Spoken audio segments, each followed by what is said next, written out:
Greetings and salutations, this is Imperator Vespasian bringing you a video on our Unhallowed Space Marines, who are Chaos Space Marines dedicated to Chaos. Slaanesh in fact, not just Chaos, just not any Chaos but Slaanesh themselves. The troops are in purple, so their livery is in purple. When they were ordered to go on the Abyssal Crusade 3,000 years ago, they were ordered to paint out their iconography. So the shoulders were painted out, and some of the Marines replaced what was originally on there with this emblem, which is a little teardrop, and that is to represent, there's an old legend that says that every time 10,000 Space Marines die, or a million peasants die, or so many Imperial Guard die, the Emperor sat on his golden throne will shed a single tear for every million or every billion humans who die. And so what the Unhallowed do, that they painted a teardrop, or many of them painted a teardrop on their shoulder, like so, and that was to represent they have the tear on them, so the Emperor cannot shed a tear for them, because they are the tear. So it's kind of symbolic in a way that probably nobody would really understand other than one of the Marines themselves. So yeah, feel free to explain that to anyone you play. So this is a standard, this is actually a tactical squad. Or you can break it down into kind of an assault squad and a tactical squad, because you can make up a squad of chainswords with a flamer and a squad of bolt guns with a rocket launcher, or you could just turn it into one complete squad. It's up to you. I've done it so we can do small skirmish games, and we can have sort of troops all armed with close combat weapons and troops all armed with standard weapons, bolters, just to mix it up so when you come to playing a game you can either do small squads or large squads. But that's enough of me explaining. Now these guys are dedicated to Slaanesh, so they have the mark of Slaanesh. And what does that actually mean? Well, Slaanesh, in 8th edition there's a lot of rule changes. Certainly, as far as Chaos is concerned, there's been a lot of alterations in the way that Chaos work. And so the original marks of Chaos, you would get, for Slaanesh, you would get a +1 initiative. And I think you got a speed bonus as well in at least one of the editions.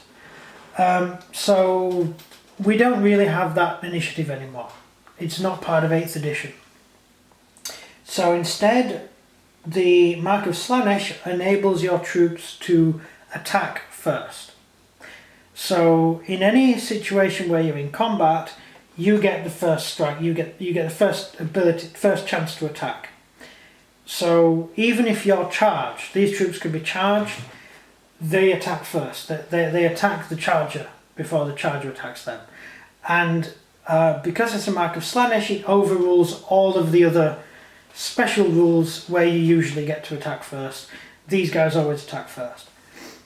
That is kind of a good thing, because it kind of forces the player to make a Slaanesh army a mobile attacking army.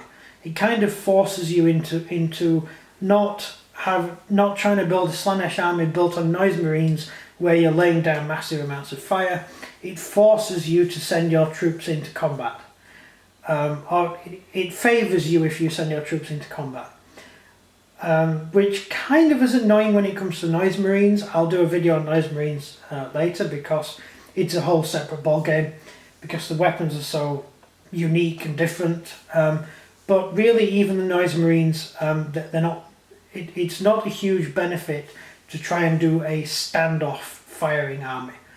So if you're building a Slaanesh army in 8th edition, you're going to need fast attack troops, you're going to need troops who can move into combat as quickly as possible. So that's why I've done the additional bolt pistols and swords along with bolters, so you can either break the squads up into fast attack and none, or you can just have your squads as they are. That means you get additional attacks per squad. So if you armed all your troops with bolters, you wouldn't get a bonus from having your chainsword and your pistol. So I've designed the army deliberately to be more orientated towards combat, but I didn't want it to look too much like Khorne, because we have loads of Khorne troops, and all Khorne troops are chainsword and bolt gun.